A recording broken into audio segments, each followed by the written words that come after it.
Areas that are restricted, we don't want to go into. Excuse me, you're gonna have to turn around and walk out. Morning, officer. Oh, whoa, whoa, don't touch me. Get off the Don't property. touch me. Get off the property. You don't touch me unless you're going to arrest me. Get You off can the ask property. me nicely. You don't touch me. What's the matter with you? I'm an attorney. Are you insane? Get off the property You with that camera. You gotta ask me. You don't talk to me like that. You're camera. There's no. Look at the aggro. Look how you're treating a public. An innocent person. An innocent person. All right, folks. We are going to be making a phone call. This is Tyrone from New England Truth. Good morning or good afternoon. Excuse me. I would like to speak to Sheriff Craig Apple, please. I was just about to run back. No, you're good. You would like to transmit as secretary? Have a great day. Okay, thank you very much. All right, folks, we are at the county sheriff's office. We are having our meeting today. See how it goes. They did let me bring the recording equipment in here.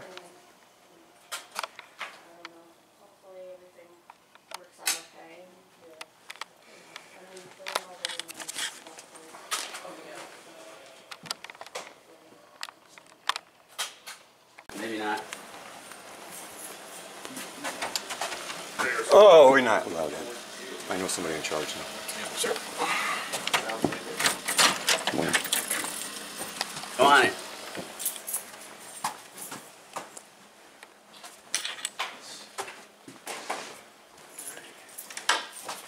How you doing today, sir? How you doing, gentlemen? My name is Tyrone. Nice to meet you. Mike Monteleone. Nice to Mike Monteleone. I was trying to read it. Nice name. Noonan. Nice name. All right, guys. Good morning to everybody. Morning. And Mr. Craig Apple, who I beat in high school for president of the class. I think that's a total lie. It was no freshman class. I'm pretty sure that's your a lie. name came up way That's lie down number below one. mine. That's lie number one. Where else? No. Let's do the facts. Only facts. Do the research. You should look at that yearbook. I think. I did. Yeah, that's not what everybody said. But anyway, go ahead. What's the business? I swear to God. I swear to God. I wouldn't lie. I don't lie. That's who I am. I never lie. The business is that I think I have a great opportunity here, and the reason why I asked to speak to you out of all the interactions I had all over the 3 or 4 states that I've been to, that I've done these kinds of things, is that I have a unique opportunity because I happen to know somebody who's actually a sheriff.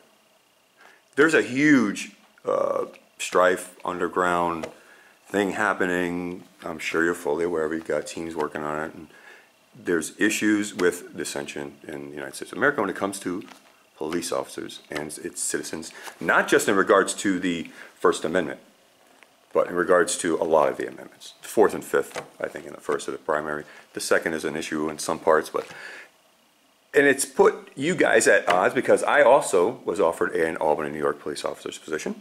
That's not a lie. I was volunteered with the Colony, New York Police Department for years. That's not a lie. What'd you do? I went into all the high schools. I went to RCS, as a matter of fact, at one point, back into RCS. I can't remember how some of the names are weird. Shenandoah. What is it? Shenandoah. I can go on this game. There's so many different towns out there. I can't remember the names. In the newspapers, it's on TV. So I've done a lot of volunteer. I've volunteered all my life. After that, my last volunteer was at First Church in Granby, Connecticut, volunteering to help out feed the needy. And I didn't do it because I wanted to put it on film. I did it because it's the right thing to do. And I believe that this unique opportunity that I have, by the way, I'm going to get dry mouth if I do all this talking. Give me water. Thank you, thank you very much. The relationship that we don't have, but that I do know somebody in this case, might give the opportunity between what is happening and what you guys got to do and those crossroads. I think we may be able to do something. I tried this with another police department in Somers, Connecticut, I think it was. But you have to be receptive. You know, we're not all bad people. You're not bad people. I'm not a bad person. I know that at the heart. You know, what we have to do as a job, or what we feel we have to do as a citizen to protect our rights, is just coming to odds. And now you add in those things, those elements like 9/11 and security issues that some of us say, wait a second, maybe we need to change the Constitution. But we haven't changed it yet. And we have so many laws protecting things like this right here. By the way, I appreciate you, sir. You could have denied me to bring this up here today, very easily, and I would have respected it. And that shows me something about your integrity level. Because when somebody says, no, I'm not afraid for you to film me, automatically I'm thinking this person's not afraid. They have nothing to hide. That's beautiful. So when I walk up to somebody and they're instantly aggressive or abrasive, and I always, if you notice, if you're watching any of my videos, I'm always initially, hi, how are you? What's your name and badge number? Okay. That should be a normal thing. It shouldn't be offensive to a police officer, and it is. And again, we're talking about you not interfering with a police officer. That's different. If they're in the course of their duties, I get it. But I was in your facility. I don't know if you manage the COs, not COs, the Yes. if the sheriffs do the courthouse over on the other way. Do you do the courthouse too? Over what way? The Here one, in the county? the main courthouse for the county. Yeah. Right next door? Yeah. Yes. You know, it looked like a police officer, not a sheriff. Anyways, I had an interaction on one of my videos. Would it possibly been Albany City You Court? might have been in city court. City court. Okay, that would have been Albany Police. Okay, that was already, okay, so it wasn't you guys, all right. Again, I walked in, I didn't know, the sign was over there that I couldn't record. Not like at your facility where I screwed up. I screwed up at your facility, you run the jails, right? So at that position, at that specific place, I screwed up inside the place. But out here, didn't see it, got thrown out. Over there, got thrown out. Another place got thrown out. And this is all in the Albany area. 2 or 3 of them were sheriffs. Only one was the thing. But the thing is this. That's an issue between federal laws and state laws. I get it. You know, what do you follow? Or, in your case, policies and procedures that definitely go against in some cases. Like that signage that's there, even though it's there in the Albany County Jail that I did not see. I apologize. I just walked right by it. That sign does go against current standing federal laws, okay? But you have your policies in place for whatever reason you feel that are there, that you need them. If it's a public area, what I like to do is combine a First Amendment audit with something either of a personal documentary or an educational scenario. Okay, if I'm going to be a pro se attorney and be a successful one, what do? I can't show people that if I can't go around and show where the forms are in that courthouse, show them how to, sometimes show them how to act too, because people just don't act right, you know. I can't do that if I'm not allowed to bring that camcorder in there or that video. But regardless, I wanted to meet with you today to take this opportunity of this unique relationship, create some banter, create some dialogue before this happens that I see or that I am associated with people and organizations that it's not going to stop. Yes, I'm a member of those organizations, and I fully admit it. I stand behind everything I say and do. And I'll tell you anything you want to know as far as what my intent is and what I'm doing. I'm totally transparent. I went into your Albany court jail, or Albany County Jail, being a prior inmate of that jail, being a volunteer where, you know, I felt, or excuse me, creating a documentary. I went to Hospitality House, I went to College of St. Rose where I had been, and then I was going to the jail. And it's not sometimes just our jobs that are pitted against each other. We also have personalities. And we choose not to take the principles over the personalities. We choose to deal with those personalities. And this individual was not professional. I don't remember his name. I didn't get it. He wouldn't give it. You look at, again, I'm being friendly, joking, jovial. This person's aggression, the face, his body language, his disposition, his approach was terribly unprofessional. Whatever I was doing was wrong. I get it. I get it. And that was the first time in all the audits that I had done where I tried to be passive. I said, I'm not going to try to be aggressive with these police officers.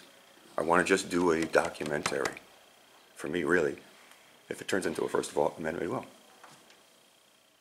Unfortunately, you know, it seems like that doesn't work. It seems like when I use that aggression and I act like I'm all that, then I get a little bit more respect. Why do I have to do that? Why can't I just be a normal, calm citizen and say, I'm sorry, I don't want to offend you, I want to do what's right, and that wasn't received by that individual. As a matter of fact, he just grabbed me right away. When I think about hands-on in the police departments, and I think about the society, I think, wow, when we're going hands-on that quick with people that are innocent citizens, we haven't ascertained anything, we've really crossed the line right away, protocol-wise. We've done something wrong. Because in an instinctive mode for any humankind, any man, they're going to want to react or retaliate.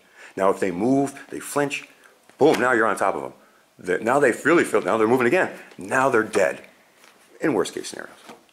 How does it escalate like that? How you approach a situation has a direct impact on the outcome of a situation. Direct. So, in a training which I used to also help with some of the police departments, and I may still help in the Belcher or Amherst Police Department, we have to learn to approach them right. And I've managed thousands of people in my lifetime. Not a lie. I can't tell you how many restaurants I've opened in my lifetime, how many bars, nightclubs, and strip clubs that I've ran in my lifetime. All factual. Thousands and thousands and thousands of people. And I always learned, and I had to learn the hard way, losing employees, running a restaurant by myself one day, that you have to approach situations with common sense. Dignity for all. Whether they're black, white, Puerto Rican, Mexican, doesn't matter. Low income, high income. So I think the prejudicial aspect of the duties of the day-to-day does, start to weigh on people. How do you stop that? That's what I'm here for. I'm not here to cause a problem. I'm not here to, I want to complain about that officer, and I want to make a formal complaint. Because that to me was just inappropriate. When you go hands-on like that right away, that's inappropriate. And Indiana's got laws for saying you can do certain things to police officers now over these kinds of things, and we're heading in the wrong direction as a society, I'm telling you. When we're starting to create laws that say you can kill a police officer, there's a problem. Go ahead and look up Indiana state law that just got passed last year. I can't believe they even had to make that law, or they would even make that law. So I'm appalled as a professional, and I've made six figures almost all my life, and money means nothing to me now because it's about what's right and wrong, because I've lost my career over a police officer who violated my civil rights. All I was doing was making a job on my own property, and he wouldn't move his car because I need to make a delivery. He throws me on the ground and arrests me after he hits me with his car door. Why? Please move your car. He didn't like it, and he backed up his car. I don't get it. Why do we do these things? And I'm not saying you guys. I don't know any of you guys. Well, I know you. But I want to help. And I want somebody to help me who's in a position to help, to make a change, a foundation of, hey, maybe a template. This is what can be done to fix the dissension in our society. And if you don't think there's one there, I don't know what to tell you. It's not going to get better. There's going to be lulls, and then there's going to be peaks. And there's more peaks coming. I know. So, what do you think, Mr. Apple, about, are you addressed as sheriff here? Did they call you sheriff? I don't want to offend you. I don't want to be. I love that humility. That's what's missing. It's humility. I love it.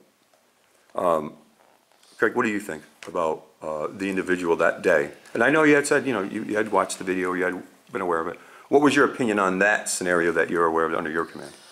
I haven't looked at the investigation. I looked at the tape. I think it could have been handled differently. We addressed it with him. I can't really go into great detail on that because it was a personnel matter. Mm-hmm. But the inspector in charge of professional standards has addressed it. Mm-hmm. Okay. But you also helped, listen, you helped us expose a weakness as well. And as a result of that, the front door now is locked down. It is a correctional facility.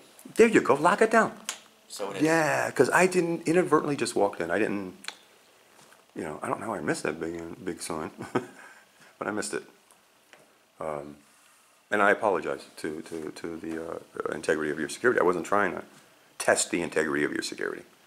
No Well, way. it was always left open. We knew it was open. I mean, Yeah, it was, and I saw people walking in and out, so I didn't think anything of it. Just didn't think anything of it. I did hear somebody yelling on a microphone, though, like 2 minutes prior to that, stop filming. And I just want to say, if I understand, like, it's a facility, and inside of there you got things that want security. What about in the parking lot? Because that's fine. okay, so I was okay in a parking lot. Yeah. Okay, because even if I did want to make a documentary about my life, I could then go soon. Right up outside the building. Yeah, right up, just not inside those doors. That's fair enough. And can I do that still, or am I trespassed from that property? Because I was told I was trespassed. Inside. No, Inside. You can go outside. Okay. I did go to the Colony Police Department and get the FOIA request and stuff, but I'm not going to need to follow up on that if those things are handled. And I appreciate that. I really do. I'm not even asking for the outcome, just because of the presence of knowledge that you have is good enough for me. Is there anything else that you think that can be done in the future with the auditors that are now sprouting up like weeds, maybe in your mind, but what do you think about them filming the police and how we can, I've come across your sheriffs You're before. right, you guys are entitled to do that.